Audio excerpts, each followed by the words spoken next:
Hello, I'm Mark Chapman. Before you get stuck into this podcast, I want to tell you about the Daily Euros. The Football Daily podcast is changing as we turn our full attention to the international stage. It'll be your daily dose of Euros analysis, debate and news as we bring you all the action with some of the biggest names in the game. We'll have reporters inside all the home nations' camps, bringing you interviews with the players, coaches and managers throughout the tournament. So join us and get ready for the Euros like no other on the Daily Euros.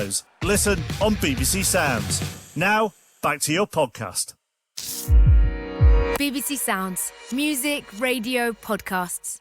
Hi, Gary here. Just a reminder that the Match of the Day Top 10 podcast is a bit different from what you're used to seeing from us on TV, and there may occasionally be some colourful language, particularly from the Geordie contingent. Thanks for listening.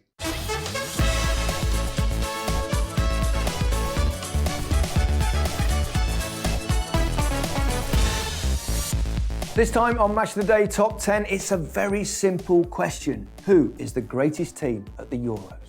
We're looking at the last 10 winners since the tournament was expanded in 1980, and here, as always, to debate are Micah Richards and Alan Shearer. Of course, no home nation has ever won the Euros. Alan's England in '96 got to the semis, as did Wales in 2016. What are the prospects, do we think, this time for England, Scotland and Wales? Let's start with Wales, because they did so well, didn't they, 4 years ago, went to the semi-final, beat Belgium in the quarterfinals. Yeah, I would expect they would hope they can do well. I would think that they could carry that decent work on. They seem to have a very good team spirit in there. I know they're going to have to do it without their manager and Ryan Giggs. Which will be difficult for them. But in terms of what they can hope to do with, they've still got some very good players in there, and they'll be tough to play against. Yeah. I think it will always be a little bit difficult. Bale's coming towards his not his end, but he's not the Bale of 3, 4, 5 years ago. Joe Allen was imperative. Ashley Williams at the back was real. Real masterpiece for them as well. So I think it's going to be difficult to get that sort of recreate that vibe that they had in the camp. They lost top players, but having said that, it's an opportunity for the youngsters to step up. Scotland have got some decent players as well. Yeah, and it's good to see Scotland back in it. But it's good to have them because they're good games to play, and we've done previous podcasts, Gary. We've talked about Scotland and we've had a laugh, but you as an England player, you want them in the tournament because you want to play against them. Well, it's more interest as well, isn't it? And England will play against them. Scotland will be a very, very good occasion again. You get away with a little bit more, but they've got some decent players, Scotland. I mean, Tierney and Robertson, McGinn and McTominay. And, just missing a striker, aren't they? Well, they've got Che Adams up there now, haven't they? That team might give them something that they didn't have, so... It's just during qualifying, John McGinn was playing like a false nine, wasn't he, at times? But like you said, Che Adams, he's doing well for Southampton, so hopefully he can add something. But I always feel like with the Scots, they always give 100%, so I'm expecting good things. They've got some quality now as well. The only problem I see, though, sometimes Tierney's been playing as a left of a free, Robertson... one of the fixtures. You've got to get them both in. He's trying to, how do you get them both in to the top of their game? So that's the only problem I see. But I think they'll have that grit and determination. And England, I think, for the first time under Gareth, there's probably going to be some expectation now because of the talent that we have. I know we got to a semi-final 2 years ago. It was always the expectations were quite low, weren't they? And then they came through. Bit of luck with the draw, but performed well, and all of a sudden the nation believed again. Yeah, no, that's what I think. With the players that we have, some brilliant players, world-class players, then I would expect us to do well now. My one concern would be defensively, which I think maybe why he will go in against better opposition with two holding midfielders anyway. But do you think sometimes perhaps when you're a little bit suspect at the back, the best form of defence is attack? Exactly. Keep the ball. Keep the ball. I think because England have not won anything for a long time, I don't know if it's subconsciously we've got this sort of negative sort of vibe when you're going into it's better just to, pack up the midfield. Where Alan mentioned it there, we've got so much quality for the first time in so many different positions. I agree at the back, still a bit light. But why not just go for it? What is stopping us? Because if England don't win it, everyone's going to say, oh, well, we should have gone more attacking. And I know you've got to manage certain games differently. You're not going to be playing attacking all the time. But this is a time when you got Foden, Grealish. Even like Rashford's not his best of seasons, but he can still do something. Pretty good. Kane, Sancho, Sterling. The list goes on. Yeah. So I would just play a little bit more expansive, a little bit more creative. It's easy when you're not the manager. Well, that's what I mean. It is. But if you look back into Croatia, the World Cup, I don't know. They just looked a little bit like, we're at a semi-final now, and we're going to go a bit more defensively now. Well, when they went ahead, they played great until they went, and then it was like exactly bit of fear, bit of suddenly basically like a Mourinho team. Yeah. Well, actually, we've got something. Let's try and it. Yeah, I just think with the players we've got, just go for it. Why not? And eventually, we've got some decent right backs. We've had some right backs over the years, haven't we? Gary Neville, Phil Neville. We certainly have got some right backs. Go on, no question who's about the best? Before we get, who's the best right back? Yeah, at this point, we should say this has probably gone out way after the squad's been announced, and we did this before the squad's been announced. Yeah, just get so that if we say Trent Alexander-Arnold is the best and he's not in the squad, we'll look a bit foolish. Although I think it's probably true. Yeah. So no, what makes a great team? One that's good at everything. I'm not sure defensively and goalkeeping wise we're there yet, but we could blast teams away with the forwards that we and the goal scorers that we have if they're fit, if they stay fit. So you just never know. And if we get on a roll and with games at Wembley, some fans in the stadium, I know because of Euro '96 there's a snowball effect, and all of a sudden, so you just never know. You just never know. And I think the expectation from us and from fans will be bigger than it has been for a while for Gareth. Yeah, and also it's not a home tournament. It's being played everywhere, but of course the semis and the final are in England, which if they get that far, that is a massive advantage. Well, why not? It's a massive advantage. I'm totally positive about England, not for the first time, but after the World Cup, you're like thinking, actually, with that team, if you look at the team now, it's better than that. Oh, way better. Yeah. Exactly. So there's no reason why they can't go with confidence. That's what makes a good team. And I suppose in some ways, these young players, they're used to winning things together. They've had that under 17, under. I look at Mount, his Champions League final. Yeah. Foden, Champions League final. And there's been no good to come out of COVID. The only thing that might be was like another year's experience for some of these guys playing football. Exactly. So another year of football, you just never know. Okay, well, that's enough about the future. Let's go to the past. Okay. And here are the winners since 1980. Before then, there were just 4 teams in the finals. West Germany won it in 1980, beating Belgium in the final thanks to 2 goals from Horst Hrubesch. In 1984, France won on home soil, inspired by captain Michel Platini, who scored 9 goals, including 2 hat-tricks in the tournament. Talked about those before. A famous victory for the Netherlands in the 1988 tournament in Germany. Gullit, Van Basten, Rijkaard, what a team.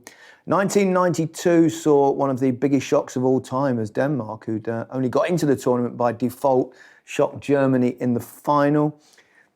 The tournament was expanded to 16 teams for Euro '96, and Jürgen Klinsmann's Germany took the title, breaking England's hearts and Alan Shearer's along the way.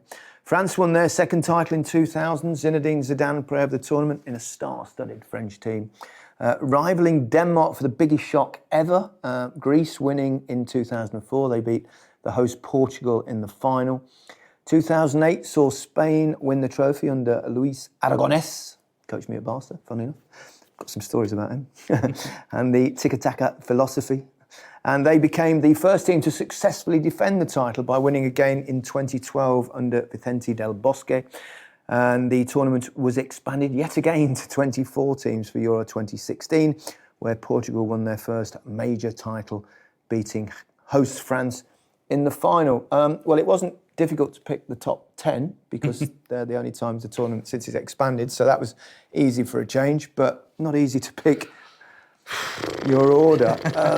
Micah, 10 to 6. West Germany. Which, Number 9, France. 84 France. 2000 France. 2000 France, yeah. Germany, 96. Germany, 96. Holland, 88. And Denmark. Hang on, that's already, you've already given me 5. Have I give you 5 already? Yeah. Are you sure? 1, 2, 3, 4. Yeah. No? Oh, no, you're Give not. you 4? No, you're not. My bad. No worries. Go on, give me. And Denmark, 92. Denmark, 92. Al? Greece, 2004. 10. West Germany, 9. Denmark, 8. Portugal, 7. And Germany, 6. Germany, 96. 96, yeah. 96, yeah. Oh, you've done it again, haven't you? Got agreed, haven't you, with the 5? Or is there any missing? Slightly different. No, there's one France. France. Got, yeah, one France in there. Right. Greece. Well, that was a massive surprise, wasn't it? I mean, Yes. I mean, they were dogged, they were resolute, they were defensive, but they were boring, weren't they? Well, they wouldn't think so. No. They wouldn't care, would they? Awful to watch. Yeah, not great to watch. Awful to watch. I remember this. It was awful. But if you talk about, you always use the word commitment, desire, all them words in abundance. So you've got to give them credit for that. And no one expected them to be anywhere near. So, yeah, Greece. And beating the hosts twice, wasn't it? Beating them Portugal in the group stages and then again in the final. Exactly. You got to give them a bit of credit. Get to a final. No one saw that coming though, Greece, did they?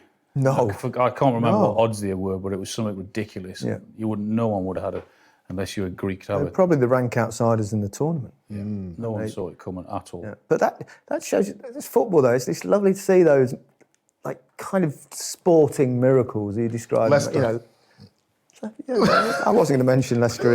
No, but it is true, isn't it? Because you don't see that really possibly in other sports. I think it's the nature of the fact that the significance of a goal, and you can kind of, the best team doesn't always win in football, whereas, you watch maybe cricket or rugby, it's the best team. If a team is massively superior to another side, they generally always win basketball or whatever it is. But in football, you can kind of hang on and then get a... That's why we love football so much, because anything can happen. Soon as you rest on your laurels a little bit, that's when it goes bad. And that's what I loved about this success story for Greece. I mean, if you try and name their team, you couldn't name their starting 11. You probably could name 3 players from that team, if you're being totally honest. But that just shows the spirit. So I know you've got them further down, but I've got them... Can you name 3 players, can you? Let's just check the stat pack. I'm going to say, because I couldn't. No, but hey, very much like the shocks in the FA Cup, wasn't it? When Wimbledon and Wigan won against Man City.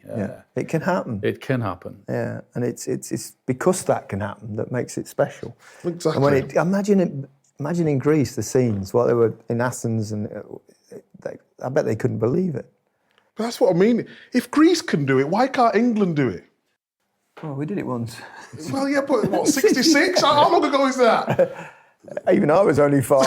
Exactly. Yeah, it's that long ago. But yeah, but you know what it's like, a tournament. It's a knockout. It's hard to win a tournament, isn't it? It's not a league thing where you generally the best team ends up winning. In a tournament, you can random results on the day, bit of luck, bad decision. Although, that's all of that, yeah. And it's about having that bit of confidence again and taking the form into the next one, and you just never know. But again, I mean, it was such a shock and a surprise. Yeah, it really incredible. Was.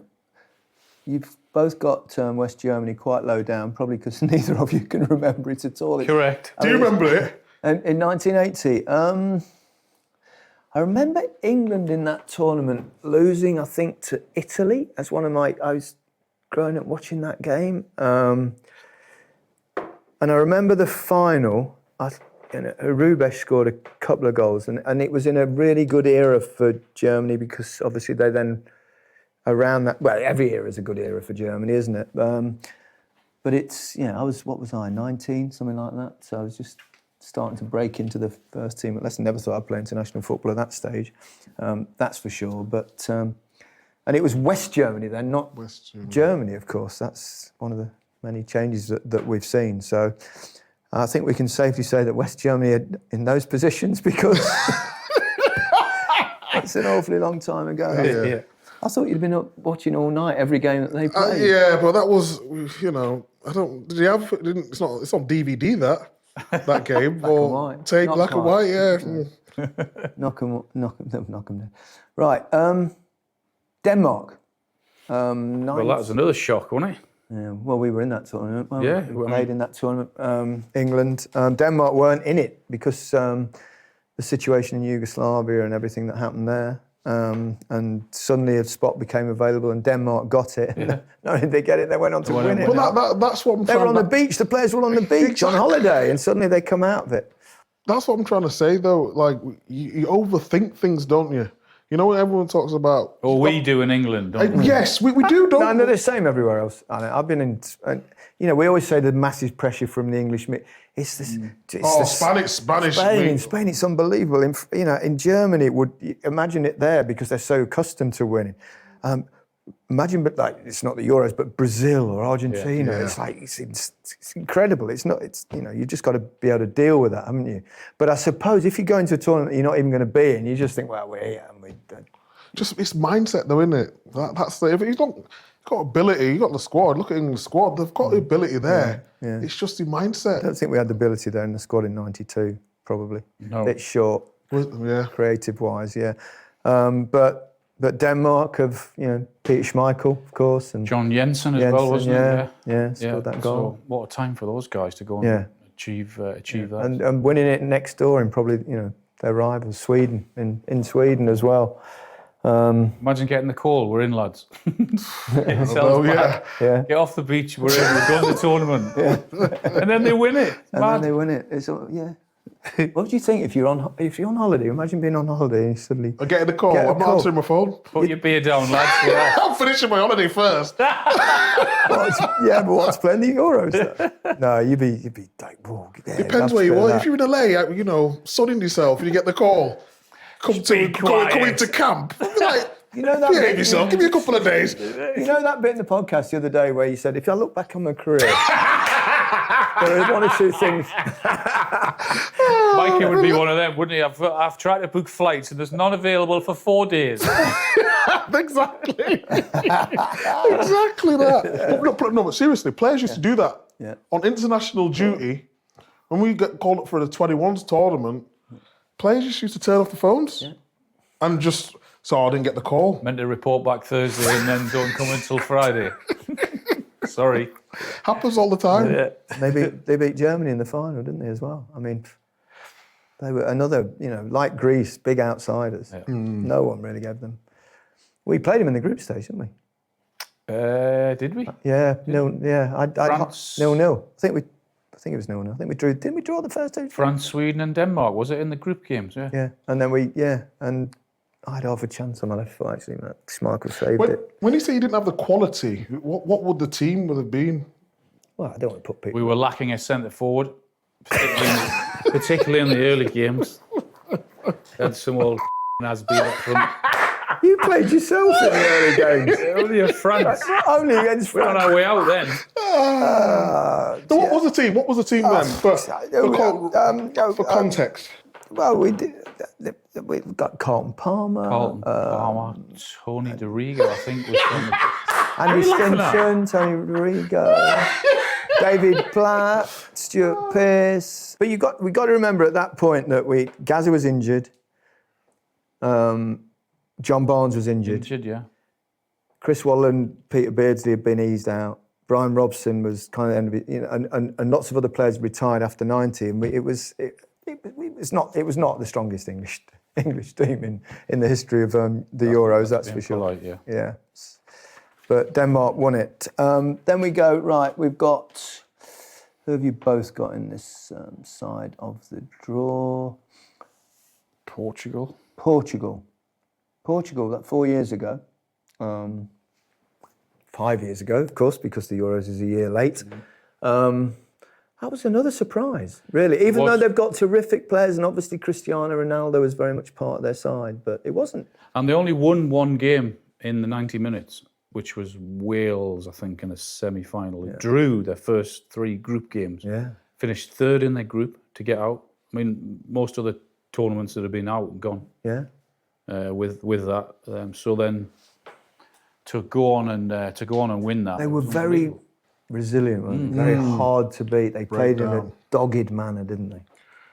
They really did. But I think when you've got a character like Cristiano Ronaldo to drag you through, when I talk about, wanting to be positive and stuff, it's about characters as well.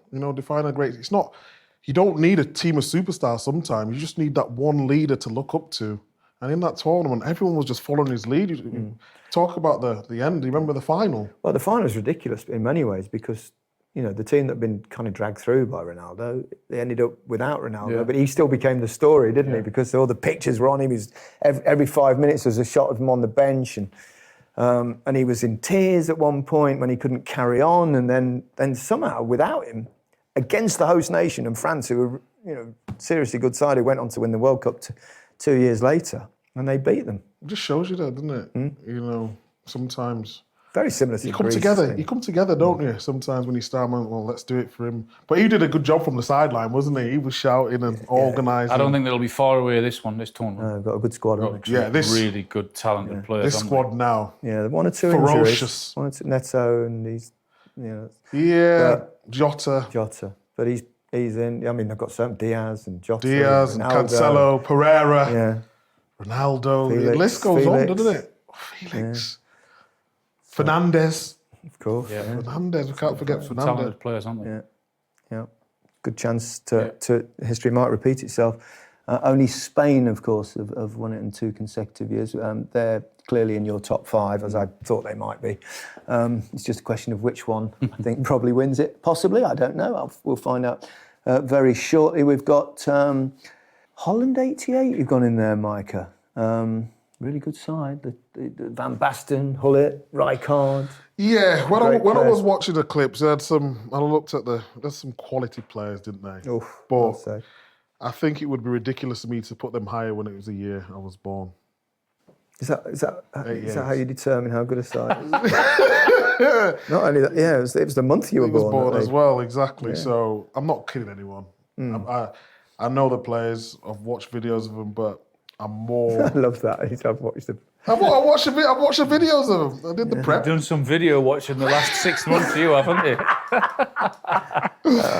But I'm more familiar with the Spanish teams. Yeah. The Iniestas. Yeah, well, you've grown up watching them. Exactly. Yeah, it's different, of course. Alan, Holland, 88. You've got them obviously in your top 5. Yeah. As would I. Yeah, I would. I've got them as 5th. Yeah. So you'd mentioned that three guys that were their team, wasn't it? It was Rijkaard, Van Basten, and Hullet. And we've spoken about Van Basten's goal in the final Russia. Was it against Russia? Yeah. So yeah. Oh, don't forget Koeman as well.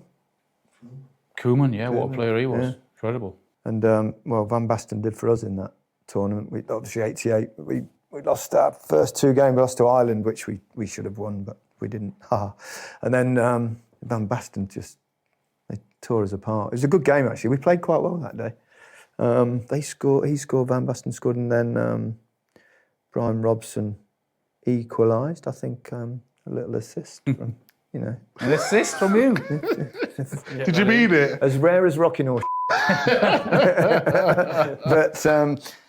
what do you mean, did I mean it? I don't know. Of course I did. It wasn't like ours in the semi-final where he was shooting and trying to put Gaza in his boots and his studs.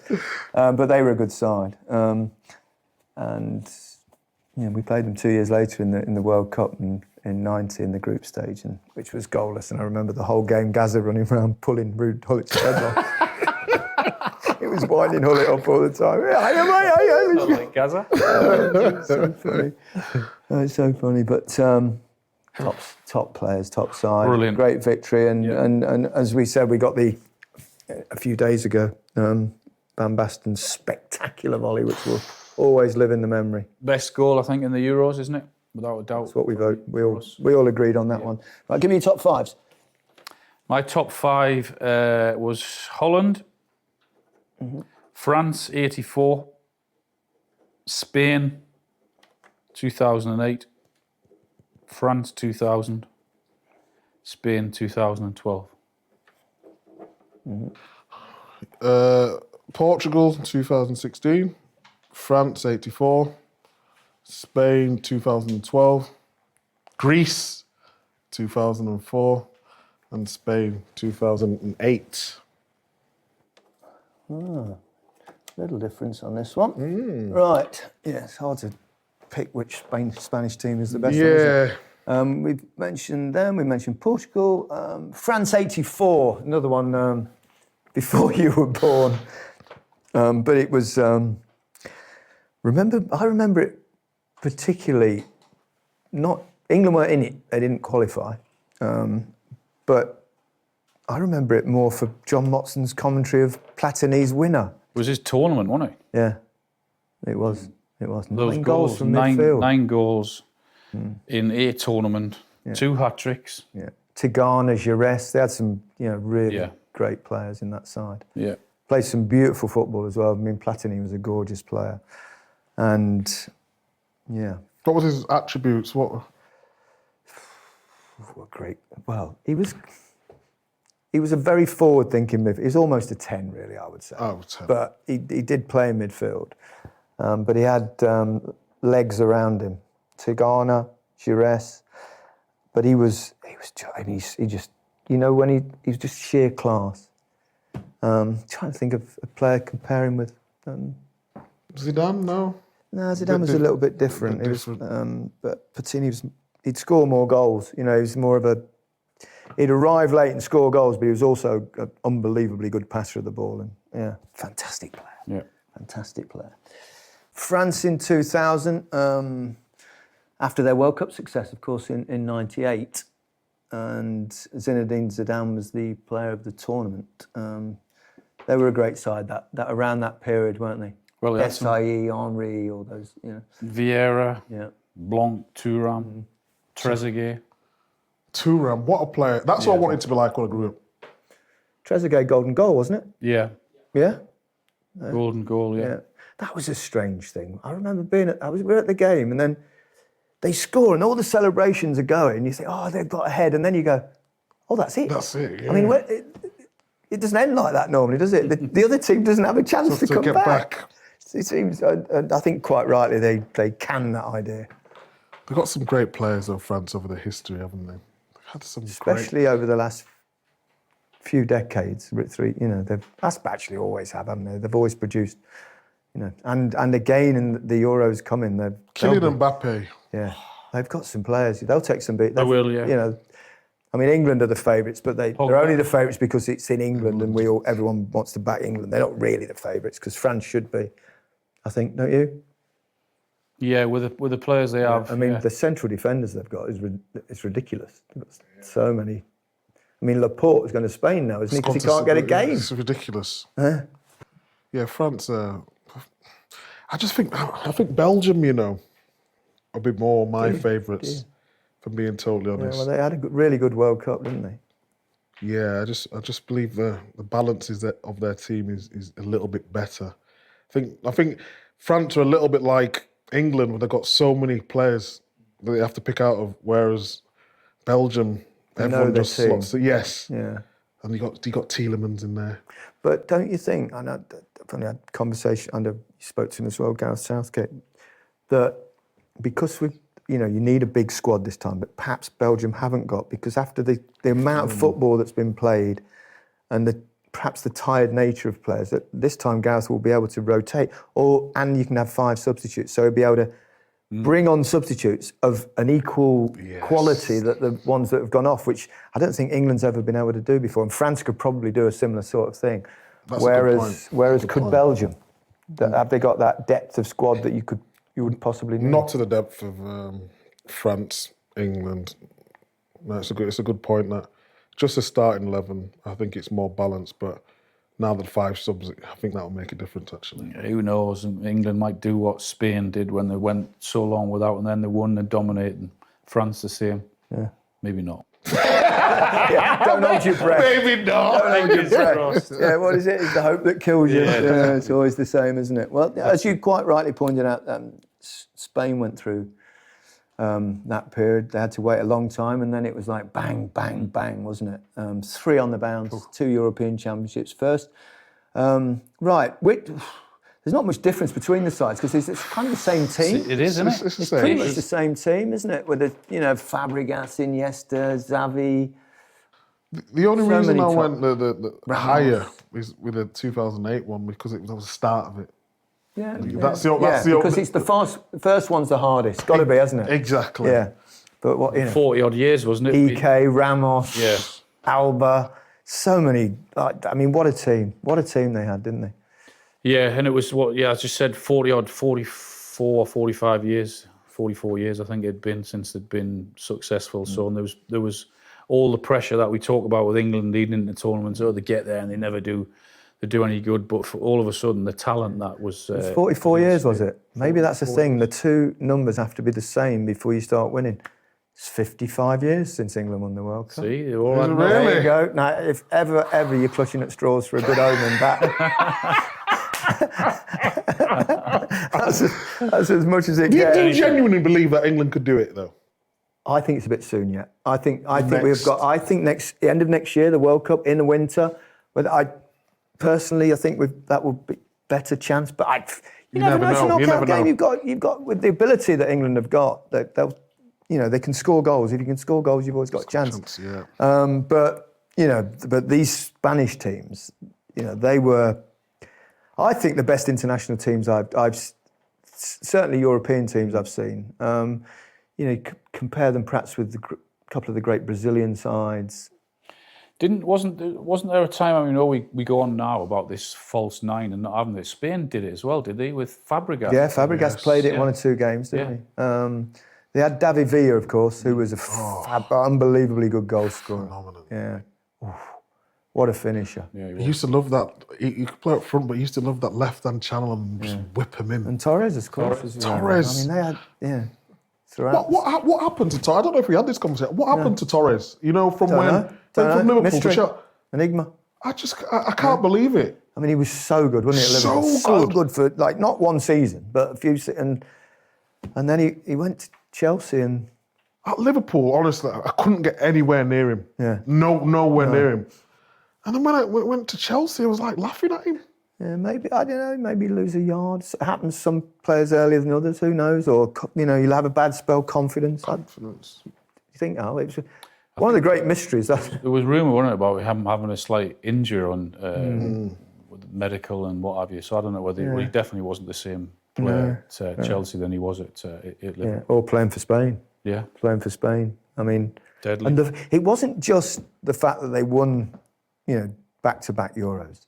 It's the football they played. Nice. Yeah, I mean, Luis Aragonés, who was coach was an unbelievable character. He was my coach at Barcelona for a season. Did 1 season after Venables left. Did you know he played at Barcelona? He's not told me, no. Oh, right. He's not mentioned enough, has he? Sorry, carry on. All right. Sorry to interrupt. Yeah. So he was an unbelievable character. He was always so animated. And he had this thing before every game, he'd get all the team together in a huddle and you all had to put your hand on the ball and you all had to go, "Vamos, muchachos!" Come on, boys, like this. And I was always a bit shy on that kind of stuff. So he once said to me, he said, "You not really like..." I said, "It's all right, it's fine." So, but last few games of the season, reading the team sheet out, and then he starts going through the team on the clipboard, and he's writing it up, and all of a sudden he's done a line, and it's gone, and he started crying. We thought, what's going on here? And it was like unbelievable. And the medical staff all came in, and he was taken away, and he went to have some treatment and stuff, and then we had a temporary coach for a little while. extraordinary. I mean, then after that, he's come back and he's ended up winning a European Championship with Spain. So do you speak Spanish then? Yeah, I'm a bit rusty nowadays. But I had lessons. I went to school when I was there like 3 times a week for 2 years. I just thought it was a unique opportunity. And I also realised that the players generally that had been successful abroad were the ones that had kind of immersed themselves in the culture, learnt the language, etc. So it was you and Mark Hughes? Yeah, Mark. He came with us to the first 2 or 3 lessons, and then he kind of gave up on it. But he was young, Mark. He was only 20, I think, at the time, 21. Archibald? Archie was still, funnily enough, in those days you were only allowed 2 foreign players. And Archibald and Schuster were the 2 foreign players the year before. But they signed Mark Hughes and myself, and we went into the squad, and you weren't allowed to have more than 2 foreigners in the squad. So they were there, and they just trained with the kids, the B team. But Mark Hughes had such a bad time. It didn't happen for him. The crowd got on his back, and he got down. And with about 8 games to go, what you were allowed to do was take one out and bring another one into the squad. So Terry, he took Mark out, put him on, and then brought in Steve Archibald. Right. And we played Archie was a really good player, and we played really well together. So it was extraordinary. Then the next season, when Aragonés came in, it was quite clear that the club wanted Mark Hughes to go. Mark Hughes wanted to go somewhere because he wasn't happy there, but neither of them would say it. Oh, right, yeah. And Aragonés brought me in to translate for the 2 of them. I was an intermediary, and Aragonés is saying, no, we really like you, but what do you really want to do? And Mark Hughes was going, no, I really like it here, but what do you want me to do? And in the end, I translated to them both, and I just said, right, he wants you out. He wants out. You both don't want to say it. Just sort it out, for crying out loud. And he ended up going to Bayern Munich on loan, and he did really well there. And then he came back to Manchester United, and he was brilliant. And then he scored, didn't he, in the 2 goals in the final against Barcelona, that one from the tight angle where he pinged it in. What could I ask you, sorry, what was Sparky like? Because I had him as a manager, and I couldn't really work him out. Obviously I respect him as a player. I knew him obviously when he was 21. 20 just a great guy. Just fun, loved the drink, loved the night out. But the thing is, a lot of his game is about holding it up. Mm-hmm. But you know how strong he was, and he back into play. And in Spain, every time the referees gave a foul against him. Yeah. Every time, and that was like half his game gone. And then the crowd got on him, and he got a bit down. But it's just an absolutely top bloke. I mean, it's different when he's a manager. You've got to change. I never saw him as a manager, but I knew the 21-year-old Mark Hughes, not the. Yeah. And but he was top player and top bloke. Right, that concludes it. Really, I think we've decided on Spain 2008, 2012. Who are you going to give it to? Spain.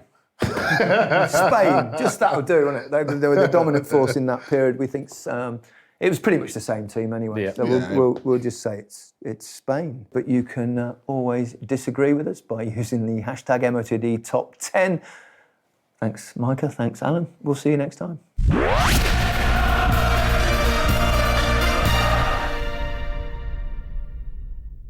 Available now on BBC Sounds. Hi, I'm Eddie Hearn, and I'm back for a 3rd series of No Passion, No Point. In the latest episode, I'm speaking with former Manchester United and England centre-back Rio Ferdinand. I got a phone call before, just as I was going to Leeds, and I could have gone Chelsea, and I just said to the geezers, there's just no point in even trying to pitch the idea to me. I need to leave London. I got all my mates, I go out every weekend, and I didn't have a handbrake. And if you would have stayed in London, if you would have gone to Chelsea, who knows? I'd have been at Orient in 2 years. Serious. With your dad. No Passion, No Point. Listen whenever you like on BBC Sounds.